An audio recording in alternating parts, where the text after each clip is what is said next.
Welcome to the first presentation of Poli-Psych podcast. I'm Cindy, INFJ, Enneagram 2, Wing 1. For our pilot program of Poli-Psych podcast, we decided to cover the State of the Union address. So, gentlemen, let's begin our analysis. And I would like now to introduce Ken. He is our resident MBTI expert. So Ken, can you tell us a little about yourself? Yes, sure. Thank you, Cindy. Myers-Briggs type indicator, MBTI, it's the property of CPP. It is used is a general use metric. It's a little more quantitative than the more qualitative oriented Enneagram, which we'll also be rolling out later in the show in the introduction after I'm done. President Trump is recognized generally as an ESTP. We have no direct survey knowledge of that, but it does seem to bear out in much of his polemic and his behavior and so on. His strongest function is extroverted sensing. Secondary function is introverted thinking, and tertiary function feeling. And his what's known as typically his infantile function would be introverted intuition. The expression of these would be someone who is recognized as an experiencer temperament, generally sought after in the athletic community, very good on his feet, extremely good speaker, which is technically speaking is an athletic event. He is interestingly a perceiving type and not a judging type. And so we do find a lot of observational polemic from our president. And that's all I've got so far. We'll unroll the show later, and I'll be back to give my take from the MBTI side. Very good, thank you. And we also have with us Don, who is an Enneagram aficionado. So Don, can you tell us a little bit about yourself? Hi, Cindy. I'd be glad to. And I've been studying this personality stuff for a few decades now. I started out with the MBTI, Myers-Briggs type indicator, and I am an INTJ, like Ken. And there tend to be a lot of us in such things. We apply our minds to understanding all things that have to do with life and humans as a way to get our heads around them, both literally and figuratively. And going through just a little brief history on how I got to where I am now with regard to these kind of studies. I found that in the MBTI, it was a good description of how I behaved and how other people in my life behaved, but there was something missing. And some of the people on the boards that I was reading at the time in the 90s were talking about the Enneagram. So I spent some time trying to understand that. And it's kind of elusive at first, kind of hard to get a handle on, but it differs from the MBTI in that each type is oriented around motivation. In other words, not what you do, but why you do certain things. So that makes it less hard to nail down because only the individual themselves really knows why they do things. And of course, a lot of people don't know why they do things. So there's a great deal of self-discovery involved in the Enneagram. But it's been a field of study in psychology that has gained a lot of traction in recent years. I would say within the last two decades, made tremendous strides. And Enneagram-wise, I'm a type 5. I pretty much knew that instantly. Subtype social, so that attracts me to things like politics. And the key word with a Enneagram 5 social is totems. That means I understand archetypes as they relate to the larger world, of the social world that I live in. It doesn't necessarily mean that Enneagrams are famous. I mean, Enneagram 5s are famous for being like bookworms, and but the social is kind of a contradiction almost. But it doesn't really mean that I'm a party animal or anything. The social subtype of an Enneagram 5 means that that's the arena in which I work out the stuff of my life. What's important to me is social interaction. So that's my frame of reference. I think it's useful to, as we give commentary on the different politicians, to understand what where that person who's offering the commentary is coming from, and that's where I'm coming from. So once I learned the Enneagram, I began to have insights into people based on my observations of them. But one of the rules of thumbs with the Enneagram is that the individual themselves is the only one who can definitively say, I am this type. So although these people are in the public eye, they haven't said they're this type, because of course that takes a great deal of education and understanding of the system. But because politicians, and especially people like Donald Trump, have been in the public eye for so long, there are, virtually all of the Enneagram authors that deal with celebrities have recognized Trump as an Enneagram 3 for a long period of time. So he's been out there in the public eye, and the Enneagram type 3 is in the center of the feeling triad. But Enneagram is 3 types feeling, 3 types thinking, 3 types will-oriented or gut-oriented, to really simplify and boil down the system. President Trump is in the center of the feeling triad, which means he kind of represses his own, and each of the centers of each of these types do the same kind of thing. They repress their own feelings in order to better connect with other feelings. So the 3, sometimes known as the achiever, is a famous workaholic, go-getter, performer, very much in a very similar way to what Ken described from the MBTI. They're the ones that are great at public speaking. They're great entrepreneurs. They're the people that, get things started. They don't have to have everything down, finally honed, or finally tooled in order to begin to build things. They make it up as they go. They fake it till they make it. So President Trump is that kind of a leader. Leadership kind of comes naturally to most 3s. And I'll kind of leave it there for the introduction, going on for myself to President Trump, and we can just kind of lay in the groundwork here. Great, thank you, and thank you both. And the way we wanted to frame this presentation is by looking at the State of the Union speech and seeing what kind of clues we can find as to how different people are relating, and as to the president's effectiveness as a leader in this circumstance. So why don't you, Cindy, go ahead and give us a brief rundown of yours, so we know all 3 people. Okay. Well, I did in my introduction, I had a little very brief blurb about myself. I am an INFJ and an Enneagram 2, and I'm also a social type as far as the Enneagram is concerned. And I value, because obviously, based on both of those types, I'm very relational.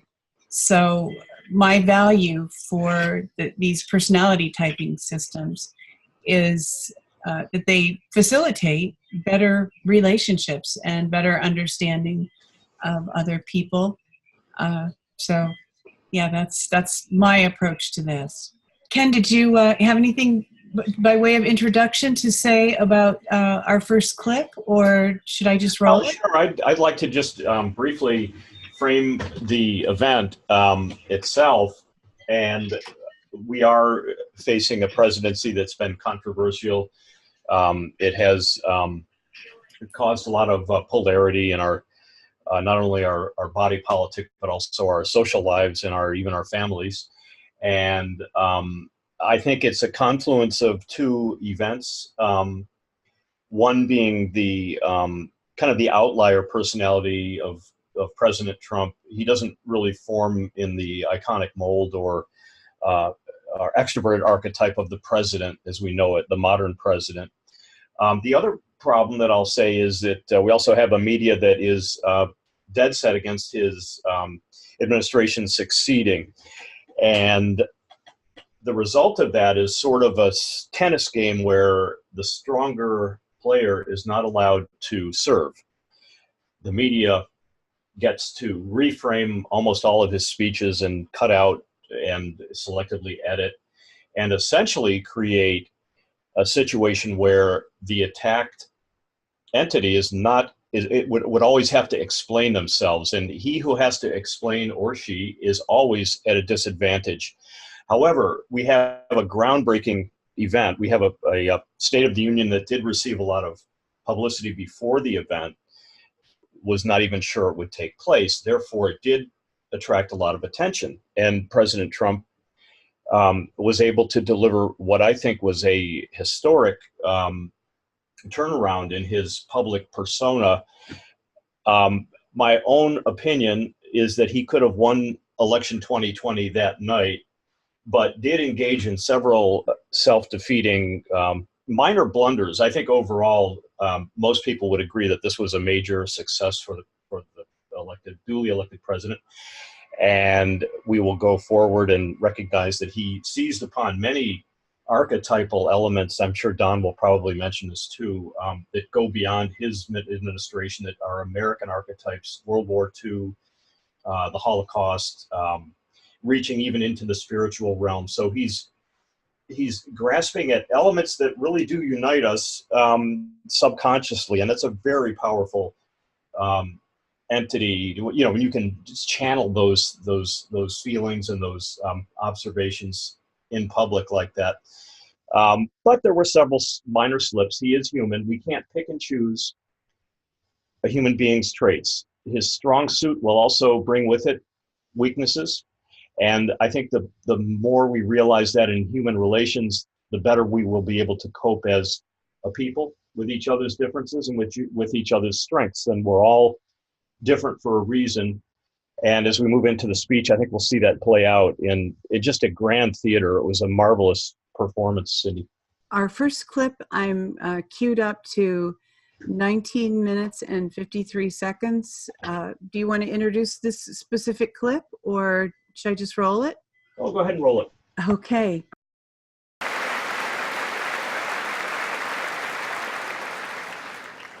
And just weeks ago, both parties united for groundbreaking criminal justice reform. They said it couldn't be done.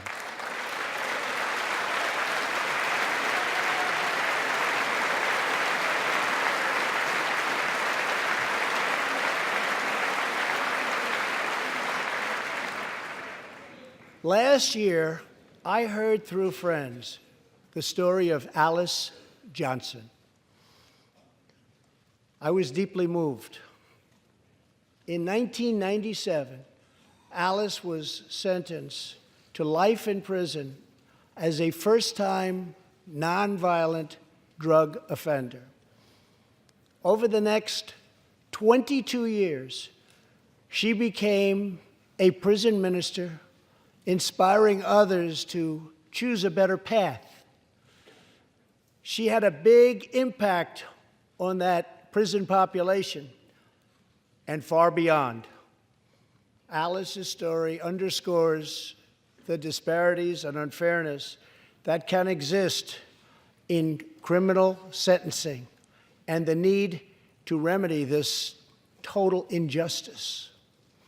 She served almost that 22 years and had expected to be in prison for the remainder of her life. In June, I commuted Alice's sentence. When I saw Alice's beautiful family greet her at the prison gates, hugging and kissing and crying and laughing, I knew I did something right. Alice is with us tonight, and she is a terrific woman. Terrific. Alice, please.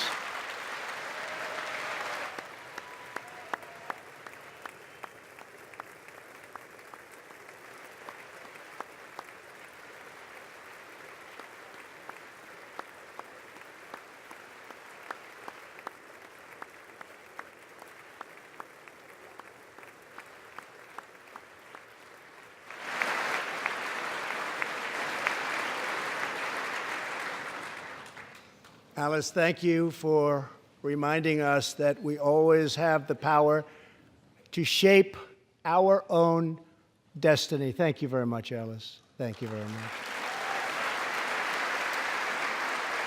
That's an MBTI analysis of type by gender. And Yes. basically, by gender, we know we're all pretty much familiar with the fact that Donald Trump may have a bit of a problem with his female electorate in the United States. And aside from some problems that were encountered during the campaign and amplified by media, we have definitely an influence problem that relates to what I would call in MBTI terms, the extroverted feeler type. Feeler meaning that someone's rational function is more about values than cold, hard logic. This is a dichotomy that we see in MBTI between thinking, which is based on logic, 1 + 1 is 2, versus what they call the feeler, and they will sometimes rename words. And most psychological theories will do that, is actually self-define terms that may diverge slightly from common usage. So in the feeler realm, we have values. Common, the extroverted feeler votes quite a bit. The introverted feeler, not quite as much.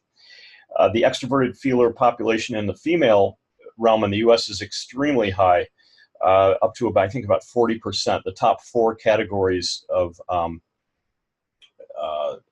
MBTI demographics are heavily tilted in that direction. It was probably selected through cultural reinforcement. But in any event, this clip, it does a very good job of countering that with group-oriented, FJ-friendly polemic. And here we have the graph just came up. If you look at on the type distribution for females, the top type is an FJ. The second type is also an FJ, 16.9. And we also have feeler, the third letter over on the right. Cindy's got it there, is the F. You can see all the Fs near the top of the female demographic on the right. That's a huge effect on both on how a polemicist would face that in putting rhetoric together. And it was a huge factor in this speech. Don, what do you think? I think you touched on this a little bit with Enneagram, the same concept. Yeah, one of the things I wanted to point out from that clip that we listened to is President Trump's obvious using of emotion to connect with the crowd, with the people, and to really highlight the stage of his guest of honor. And he used a phrase that I can't remember right now the exact words he said, but they were laughing, excited people, that they were greeting this woman. And the way that he used those words, the way that President Trump used those emotive words and quite strongly and quite vocally, really highlighted the skillful use of emotion, but also genuine. He wasn't manipulating.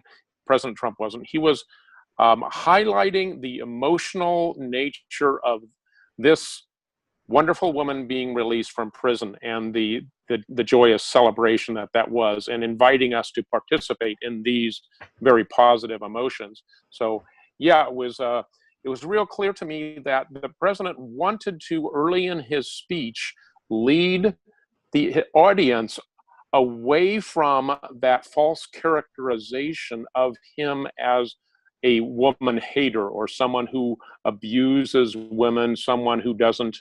And of course, this woman was also African American, which he wisely did not make an issue of explicitly. So all these things are implied that he's connecting with a strong woman who is a leader, who has been downtrodden, and he's lifted her up. And he didn't say, "I did this." He said that President Trump said how impacted he was personally on an emotional level by this woman's story, and how that led him to desire to commute the woman's sentence. So all in all, it was a very emotional picture used to great advantage by President Trump to help refute what I'm sure he believes is a false charge of his abusiveness towards women. True, and I think he did inject himself into the mix, but I think it was mostly for informational purposes. I thought he did take credit for the actual deed, which may be true, but this is one problem. This will crop up later. It was a minor thing. I think you were probably right completely with that assessment. But he does tend to do that. He's got an impulse to kind of at times personalize it a little bit. And that can generally run counter to the logic of the extroverted feeler. The most important working values to the extroverted feeler would be humility, self-sacrifice, basically tribe over self for the extroverted feeler. The introverted feeler is the opposite. It's still a feeling value, but it's more the internal, the deeply held internal value. But he found an extraordinarily good balance between those two, and it was a very moving event. It was certainly enjoyable to observe. I see the graphic up. This is a meme that I had back in during 2016 before I was a strong supporter. And incidentally, I do not at all times support President Trump in every instance. I think the one thing that was not mentioned in this speech was the deficit, the national debt. Not one word on that one, but I'll let that go. I think like any public servant, at least from the thinker's perspective, they do have to show up every day and earn our trust. And we don't really think the thinking population, myself included, doesn't take the likability into account as much. We do notice it when it's there, but it's not our primary determining factor. And this, I'll come back to this theme as the show continues in other episodes, will become probably the dominant axis of dispute in the U.S., the thinker versus the feeler. And neither side understands that both sides have a rational function going. On the thinker side, it would be the logic of strategy, the strategy that works. On the feeler side, it is a rational function. Feelings are rational. They just follow a rationality of values, and those values can vary from type to type and from person to person, and which Don's pointed out in the Enneagram. Actually, that's accounted for much more clearly in the Enneagram than it is in MBTI. This is a great quote. I'm curious as to, did you write this yourself? No, I didn't.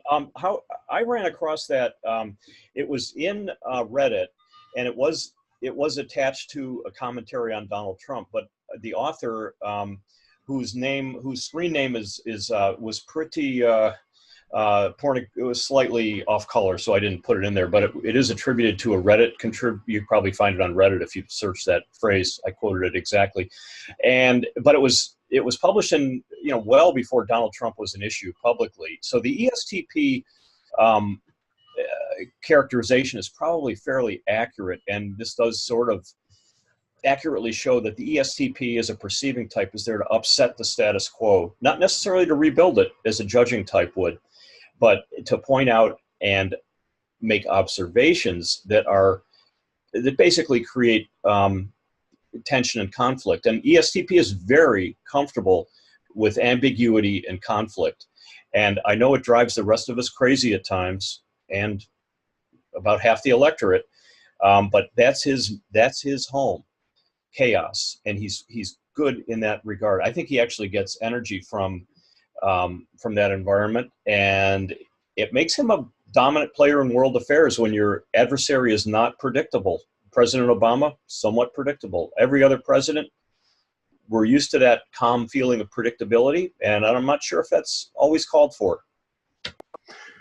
Yeah, that's I have a few things to say about that. That's definitely a big aspect of who Donald Trump is his unpredictable nature, and he's used that to his advantage in his business life, but it becomes a kind of a wild card in terms of politics. But just briefly, in the Enneagram view of the personality types, the 3 being in the feeling triad, and like I said earlier, repressing his feelings in order to read and play into others' emotions.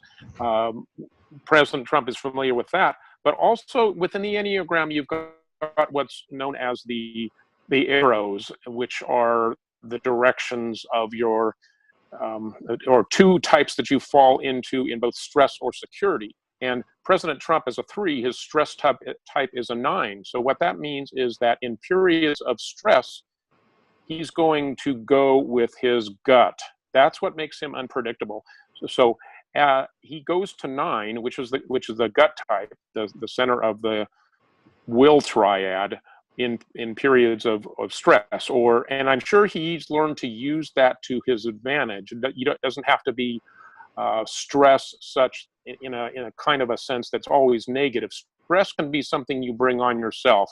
3s tend to do it because they're workaholics. They create a lot of work for themselves. Like the quote said, they might upset the chessboard, the pigeon upsetting the chessboard, and it infuriates the people that want to play chess. But it's just another tool of playing the game. So he's definitely learned how to do that. And one of the things I wanted to point out, just by way of explanation, not so much personality type driven, but what we have going on here is the deep state, which is the same factor within the American political structure that President Eisenhower warned us of as the military-industrial complex, which he also said includes technicians and academia in the full Eisenhower speech. That whole vast network of people and bureaucracies wants predictability, and they have used predictability in their presidents in order to secure their own power. So if someone is predictable, you're able to lead them where you want them to go just by means of knowing how they'll react to any given situation. You create the situation because the deep state has that kind of power. The military and all of the academia supporting those think tanks and everything has the power to create political narratives almost out of thin air. It can be news stories that are virtually unheard of outside of the United States, but they're used within the United States for political purposes. So President Trump is unpredictable. That makes him an inherent enemy to the deep state, even if he wasn't trying to drain the swamp, as he famously campaigned about. So I wanted to bring that all out because that's an important dynamic when we think about President Trump as he relates to the existing establishment power structure. Very good points. Thank you both. Are we ready to roll our next clip? Sure. Is it the white dress? It's the second one. Oh, yes, right. This one, and I don't think I'll frame it for everyone. We'll have interesting discussion after we roll it. But this is I believe the white dress. So let's work together, compromise, and reach a deal that will truly make America safe. As we work to defend our people's safety, we must also ensure our economic resurgence continues at a rapid pace. No one has benefited more from our thriving economy than women, who have filled 58% of the newly created jobs last year.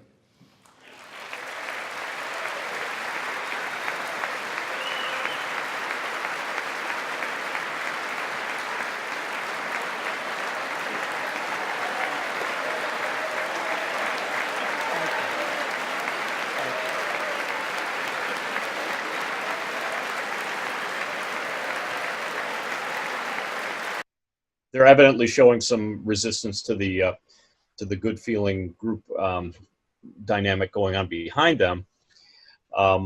So far, what's the impression of why the white? What's the round table? I've got an opinion, but I want to hear what you both think. The immediate impression is just it's so that they stand out. They're sitting together so that they appear as a block, and it's meant to be threateningly non-threatening. In other words, they stand out so much. You're supposed to see this is a powerful group because they're all united and because they set themselves apart from everybody else. So it's definitely a political power play. And beyond that, I'm not sure that that white means a whole lot, other than they're trying to say we're the good guys. Well, I think it's an echo of suffragettes. That's an interpretation I got from listening to Peter Schiff. And that's so far the most plausible explanation for it. I guess you'd have to ask them. What do you think, though, Cindy? What was your? I honestly, I think the white I think it was ill-conceived. And while it does make them stand out, and there's probably no other, I mean, it would have had to be something like orange, which is not a very flattering color for most people, or yellow, which may have, made people think about the yellow vests, who they probably don't want to reference. Pink might have been nice, but I think they wanted something that was more aggressive than pink.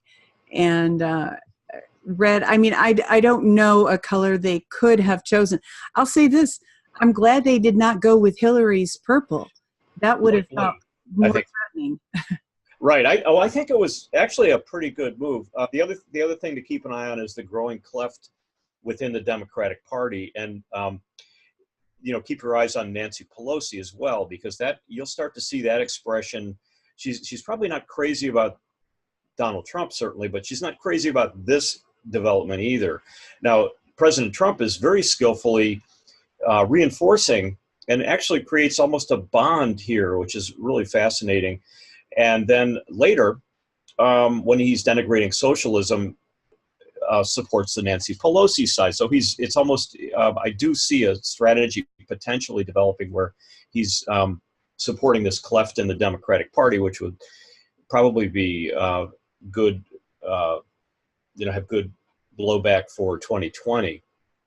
I haven't verified this yet, but I did hear someone in the news this morning say that there is speculation that the Democratic Party wants to do some redistricting and possibly get rid of Ocasio-Cortez's district. Where I heard it, the commentator was stating that she's in some regards become kind of an embarrassment to the Democratic Party, and really that there's not much of a way to control her. Well, she is in some ways the antithesis, the Democratic mirror image of Donald Trump, because no matter how much they criticize her, they can't stop talking about her. And I remember that happening with Donald Trump early in the cycle back in 2016. But the clip gets even more interesting as we roll it on. Can we try another minute or so? Sure, absolutely.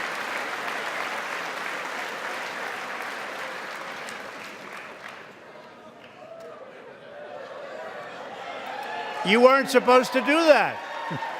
Thank you very much. Thank you very much. All Americans can be proud that we have more women in the workforce than ever before.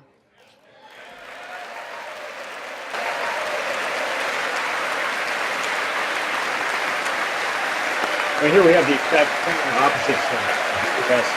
But they're almost, it's just a really interesting scene of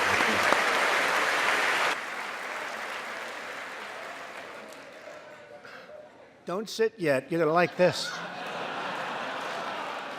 And exactly 1 century after Congress passed the constitutional amendment giving women the right to vote, we also have more women serving in Congress than at any time before.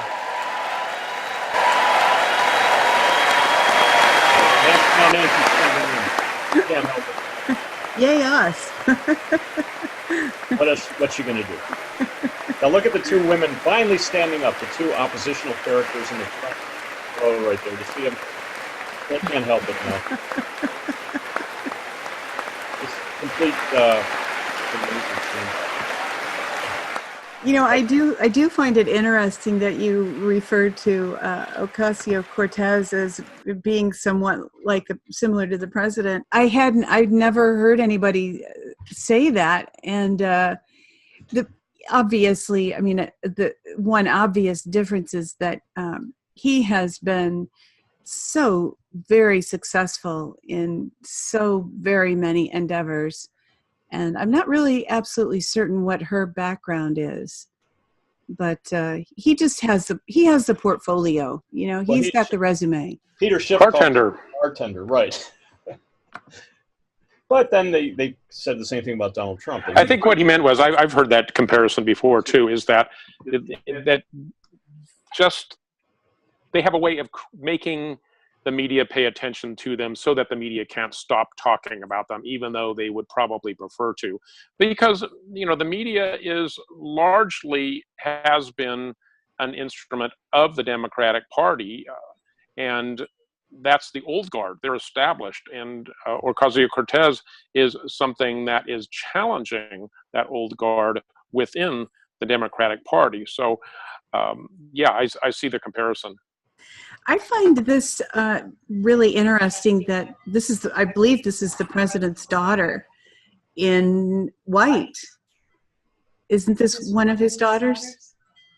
Is that Tiffany? I think so. Well, the white, yeah. Again, they did touch upon. I think it was the one of the anniversaries of the right of women to vote. I think that was mentioned in the speech too. So I don't know. I'm fairly certain that's the interpretation, is that the white was sort of a throwback to that. Well, again, I want to say something about that suffragette thing. I think that was probably the Democratic Party intent, what they wanted to do with this white thing. People were supposed to ask, why are they wearing white? And then they would have the answer ready. Oh, that's a throwback to the suffragettes. We're reconnecting with our history. That's our roots. But I believe that's the narrative that they wanted to push. I don't believe that they were very successful in pushing it, though, because of the power of the new media, because that's the talking point that they wanted to have hit the major news networks. But instead, what got out through the alternative media was the comparison to the white of the Ku Klux Klan in kind of a joking, meme-oriented way. So I think that was a strategy that backfired on them. Maybe. Now, let's play, if we can play a little more of it, you'll hear the USA chant come in, which was interesting. No, we can.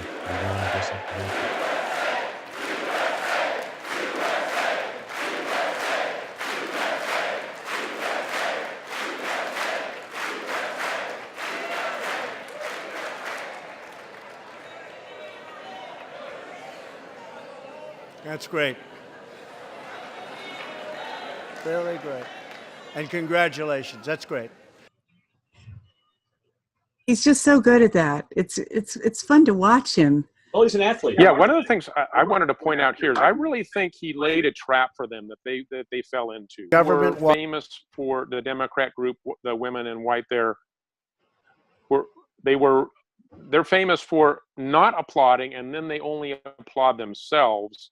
So I think that was the trap, and I think they fell right into it. That's why President Trump said, you know, you're not supposed to do that.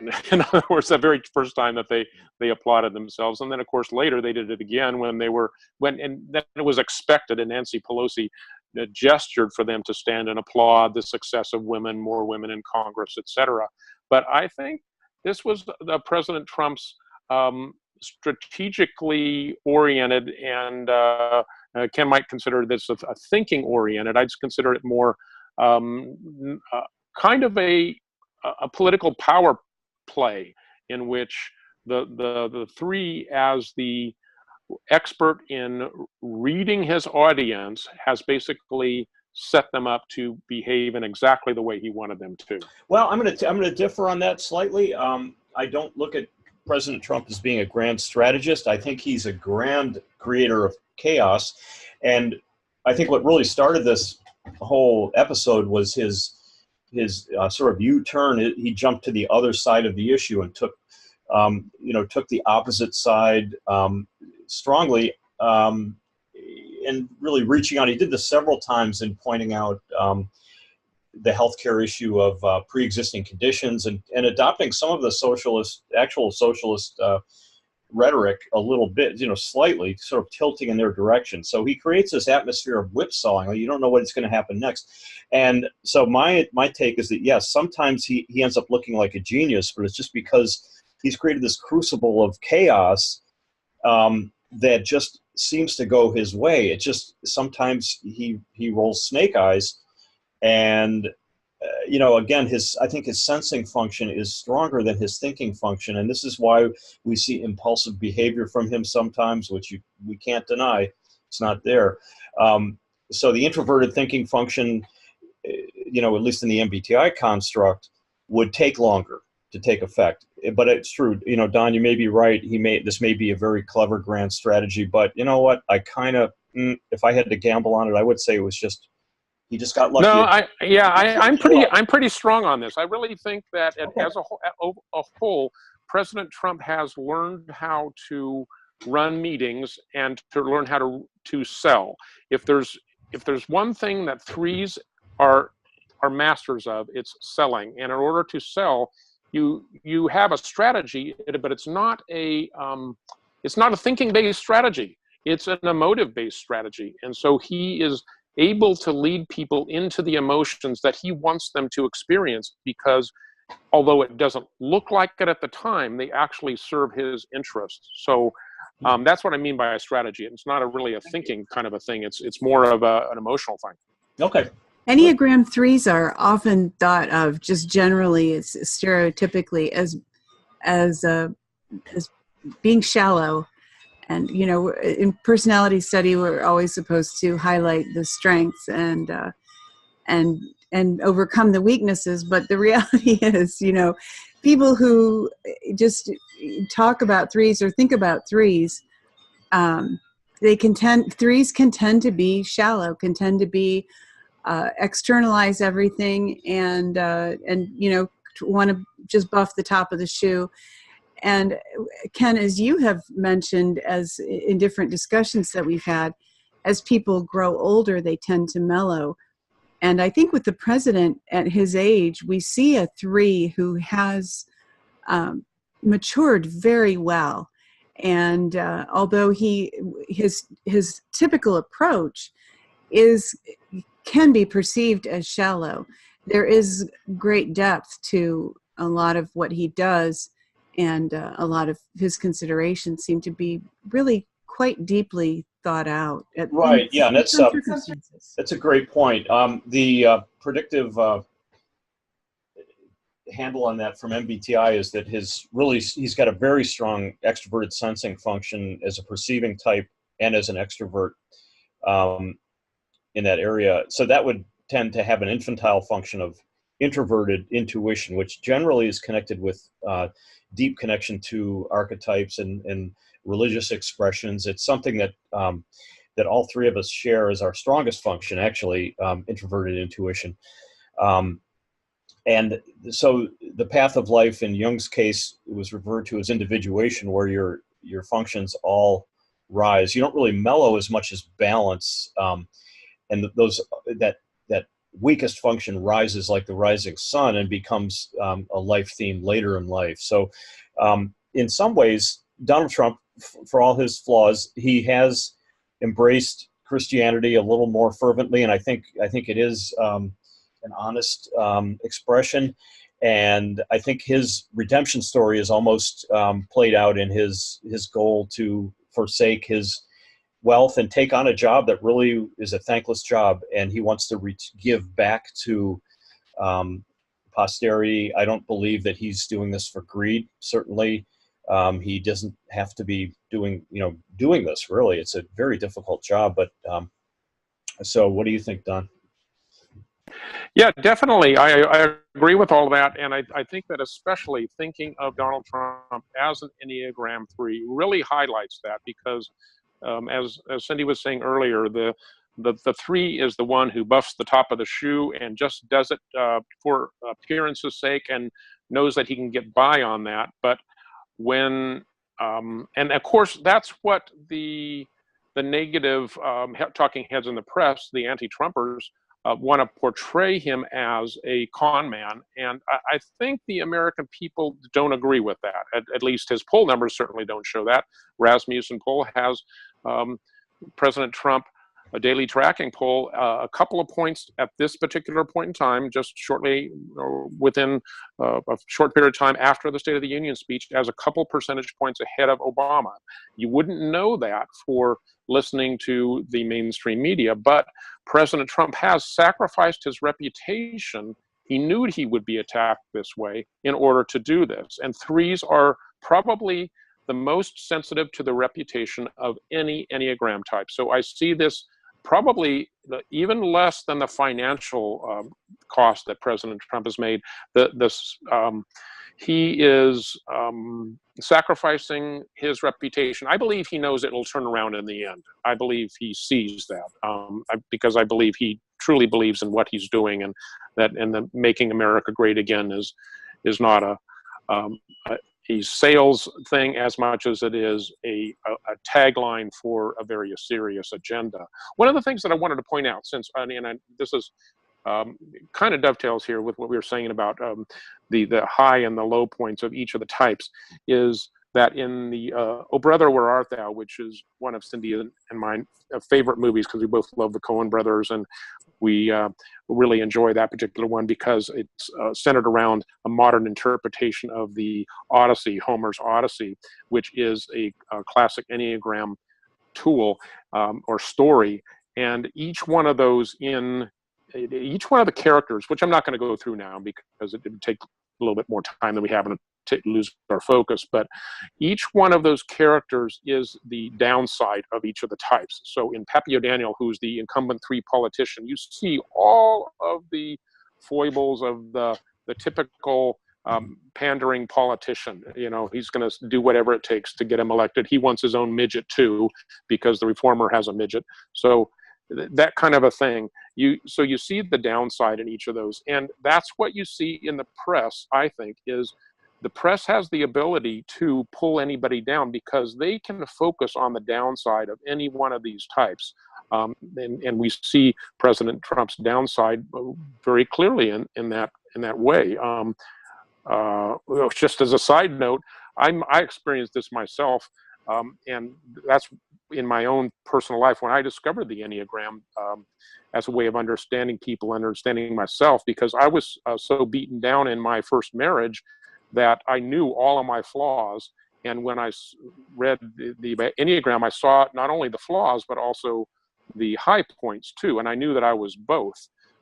But it's really an interesting dynamic to look at the way that you can see a person's personal development and growth in overcoming their what are usually early in life, their weak points. And I think we really do see that in Donald Trump. Shall we move into our next clip? Sure.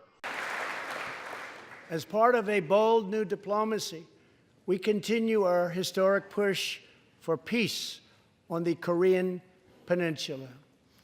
Our hostages have come home.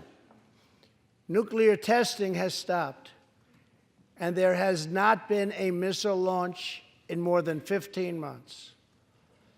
If I had not been elected President of the United States, we would right now, in my opinion, be in a major war with North Korea. Now, my story, I live in a blue state area. I've got a number of close friends who are Democrats, and I was sitting right next to one of my closest friends during this speech, and the reaction was almost uniformly visceral. You could hear it in the background. As soon as he injected himself into that discussion, there was a backlash from the person I was sitting with. She had the same reaction that they did in the crowd. So again, it's the extroverted feeler. Self-promotion doesn't work with that demographic, especially since there's a sort of a pre-existing animosity towards the individual.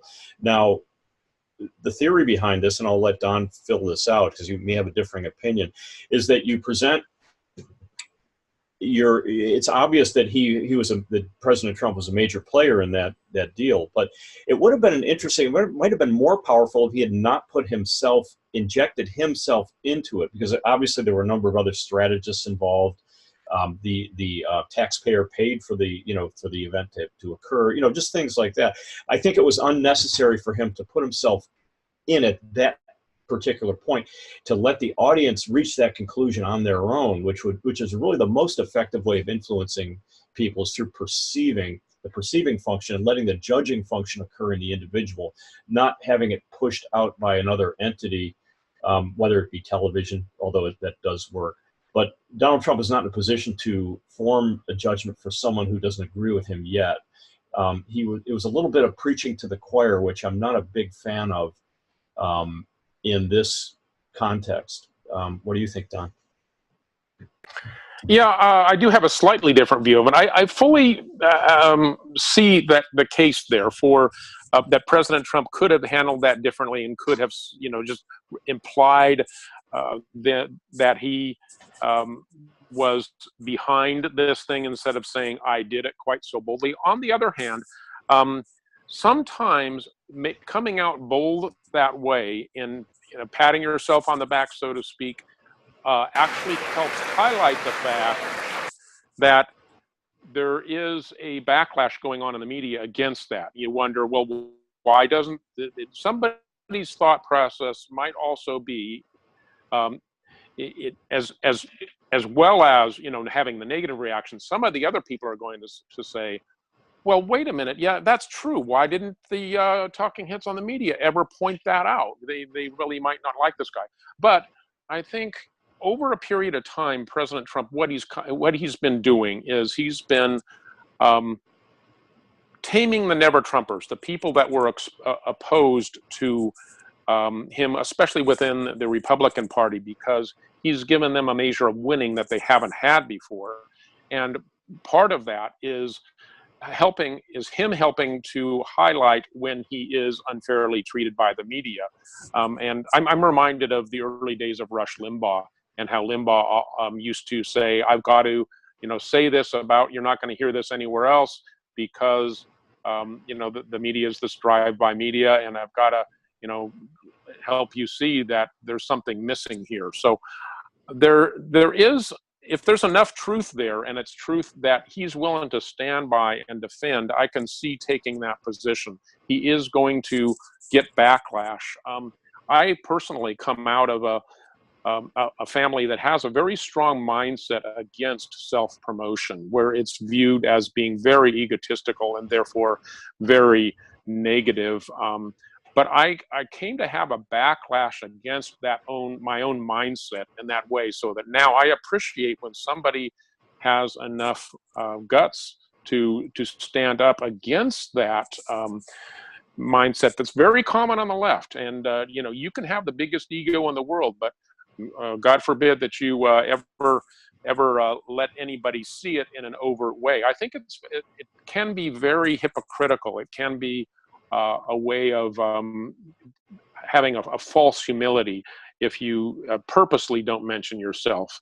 So I've just kind of come full circle in my own appreciation of people with President Trump's ability to promote himself in the public eye, and I just have to respect that he's done it over time, and he probably knows what he's doing. Great. Let's keep rolling. I think there's still, it's a very interesting clip. It dovetails into the Venezuela. Much work remains to be done, but my relationship with Kim Jong-un is a good one. Chairman Kim and I will meet again on February 27th and 28th in Vietnam.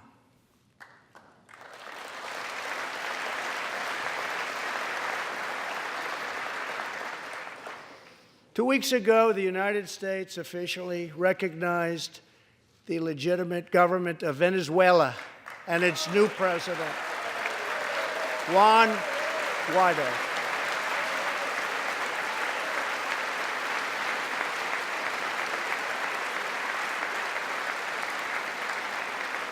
We stand with the Venezuelan people in their noble quest for freedom and we condemn the brutality of the Maduro regime, whose socialist policies have turned that nation from being the wealthiest in South America into a state of abject poverty and despair.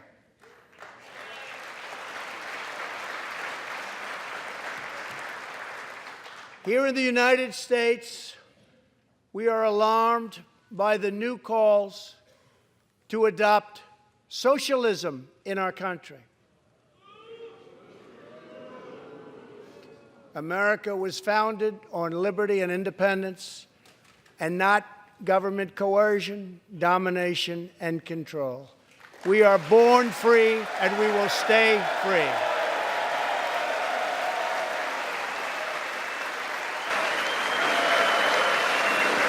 Before we go on too much, What do you have, Dan? I thought that President Trump could have handled something better there. He actually set up the conservatives, the Republicans, to applaud for Venezuela falling into a state of abject poverty.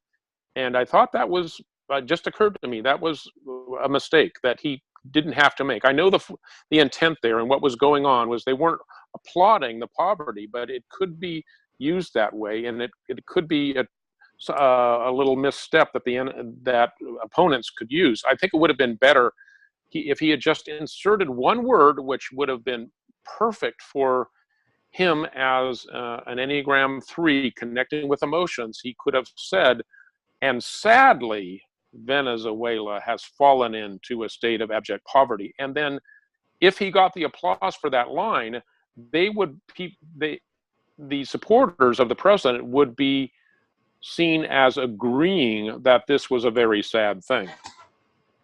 Right. Now, Cindy, if you could you put up the other diagram that I sent, the cross table, while I wax poetic? I thought that the juxtaposition of Venezuela and socialism was probably why it was brought up in the first place. And I think, Don, I think you're right. I don't think the blowback was carefully considered. You could hear another gasp, and I also heard another gasp from where I was sitting when I saw the speech. And it was what I think could be viewed as a false equivalence. Socialism on the broad scale is usually not a good idea in governance, but socialism is at work right now. It's usually it's a good way for people to work together in small groups, sharing resources, and I don't think there's any family on earth that survives as a dictatorship or as a with a kind of a strong central government not dedicated to the mutual benefit of all its members. So I think the general mindset of the NF or idealist is more tilted naturally towards a socialist viewpoint. I don't think the analysis of size is taken into account as much as the feeling that it generates. And I don't think a lot of the idealists think about what happens when socialism does become oppression, which is inevitable. And we're seeing that play out in Venezuela. But still, it is upsetting to an idealist to have their closely held values either falsely associated in their mind or denigrated outright. So that was the only reservation I had about juxtapositions like that. I see that that happening there. I definitely know that he got that reaction from the people that are the defenders of socialism primarily for emotional reasons. But nevertheless, I think, that America is, this is my personal view on the political history, is that America is at the point where we need to make a stand in terms of whether or not America is going to go more in that direction. And I think President Trump, as a businessman, is saying, no, we won't. It was handled in an emotional way, not in a logical presentation of facts, which as an Enneagram 5 bothers me somewhat, but nevertheless I have to recognize this is not the venue for a reasoned case against socialism. But so I'm not going to fault the president for doing what he did. I think he actually had a very concise definition of that, what America stands for. And I'm not sure if it's in this clip, but he said that he contrasted the socialist methods as coercive, and I can't forget what other words he used, but they could definitely be argued, and that you could have a whole discussion about that, which he didn't do. But yeah, he's not going to appeal to certain people that have a mindset that in another direction. But on the other hand, I don't think that this is something he can pull back from at this point. This is the current battle. Moving to the graph for a second, if you find ESTP on the cross table, I think it's the fourth one from the bottom. Let me just click this screen up here. It went down on my monitor. Okay, there we go. ESTP is fifth from the bottom, and you can see the red squares, and that's the cross table shows, and this actually is for binary relationships, for it's actually used in marriage counseling and things like that. So it does dovetail with the Enneagram, I think one of the level 1 or whatever it is there. But you can see President Trump's ESTP, if you look at the red squares, the first 4 boxes, if you look up, you'll see the NF grouping, which is the idealist grouping. And typically, whether it's one-on-one or just even television and somebody watching on television, the two types are not compatible with each other.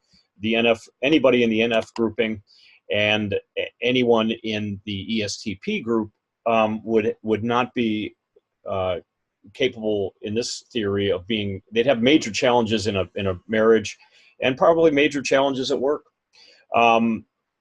And you'll see the red squares, whatever you see red, and it's a cross table, so that's a mirror image, really. But that's probably the biggest dichotomy in MBTI is the sensing, the ST versus the NF. And Donald Trump, ESTP, any of the sensing and intuition, we'll deal with that in another show, is a very pernicious dichotomy, and it would be beyond the scope of this show to explain why.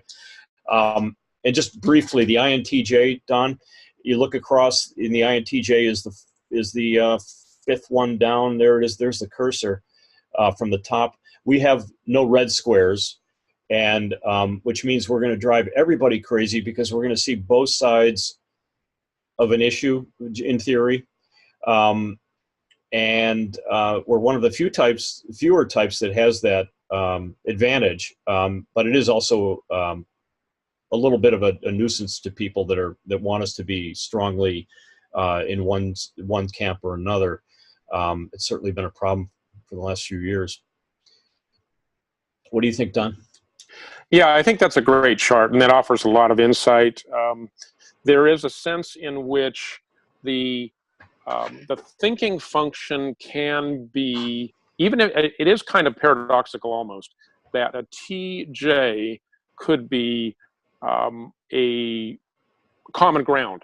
But I think that is, in a way, that's Western society, because our whole legal structure is oriented around principles of law, which is a very T thing. And it's not to say emotions don't go into jury verdicts, but they're arguing about specific points in specific law and making judgments about those specific points. So we have been organized as a society around some of those key issues that are in many of those green squares. And so I'm saying I think it's worked on a macro scale. Mm-hmm. And the principal takeaway from this is the dichotomy, which will be discussed in the future, between sensing, which is what you can see, what you can taste, what you can, just solid objects, versus the imaginary objects of intuition. Again, it's the opposite. So anything that isn't a physical object that you can see, the intuitive can use imagination to get beyond the event horizon, or at least think they're beyond the event horizon.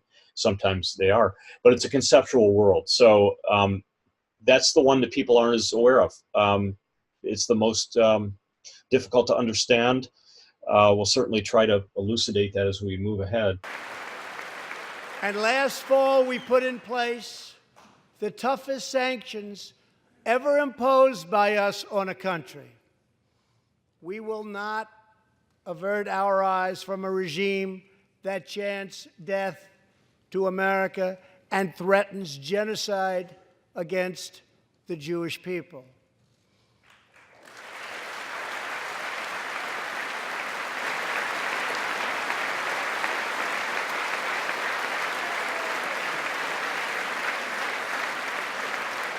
We must never ignore the vile poison of anti-Semitism or those who spread its venomous creed.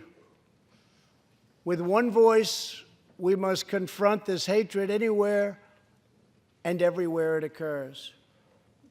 Just months ago, 11 Jewish Americans were viciously murdered in an anti-Semitic attack on the Tree of Life Synagogue in Pittsburgh. SWAT officer Timothy Matson raced into the gunfire and was shot 7 times chasing down the killer, and he was very successful. Timothy has just had his 12th surgery, and he's going in for many more. But he made the trip to be here with us tonight. Officer Matson, please.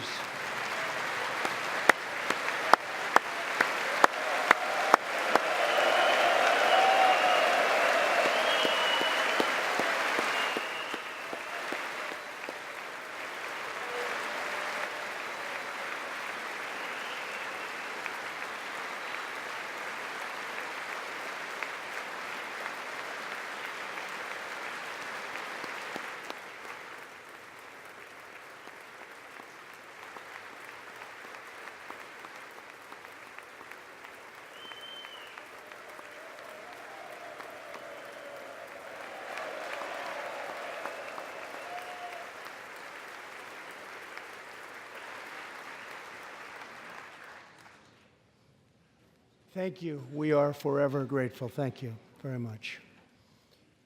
Tonight, we are also joined by Pittsburgh survivor, Judah Samet. He arrived at the synagogue as the massacre began. But not only did Judah narrowly escape death last fall, more than 7 decades ago, he narrowly survived the Nazi concentration camps. Today is Judah's 81st birthday.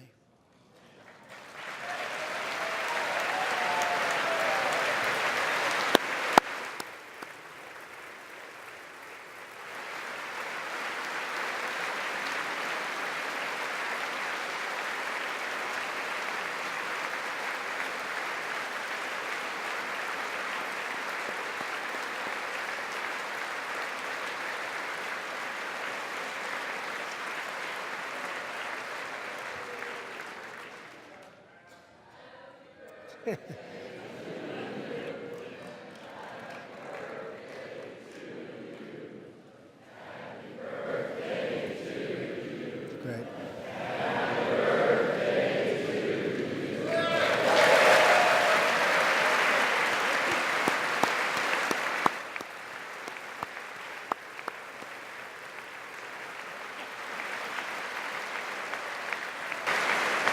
I think only E-3 could get the State of the Union address, people singing Happy Birthday.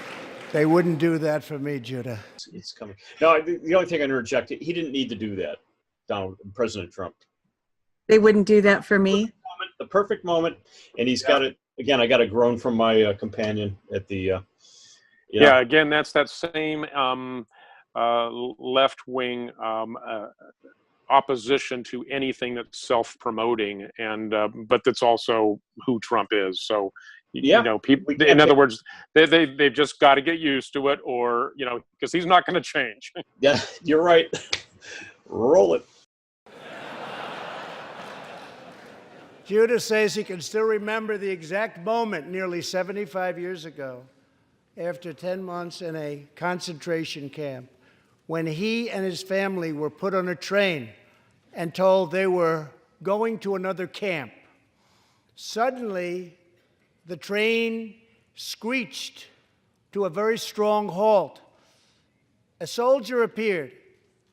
Judah's family braced for the absolute worst. Then his father cried out with joy, "It's the Americans! It's the Americans!"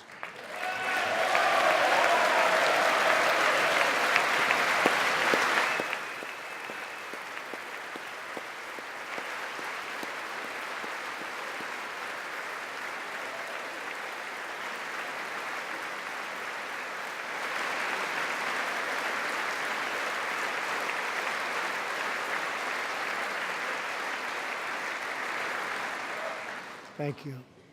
A second Holocaust survivor who is here tonight, Joshua Kaufman, was a prisoner at Dachau. He remembers watching through a hole in the wall of a cattle car as American soldiers rolled in with tanks. To me, Joshua recalls, the American soldiers were proof that God exists. And they came down from the sky. They came down from heaven. I began this evening by honoring 3 soldiers who fought on D-Day in the Second World War. One of them was Herman Zaitchik. But there is more to Herman's story. A year after he stormed the beaches of Normandy, Herman was one of the American soldiers who helped liberate Dachau.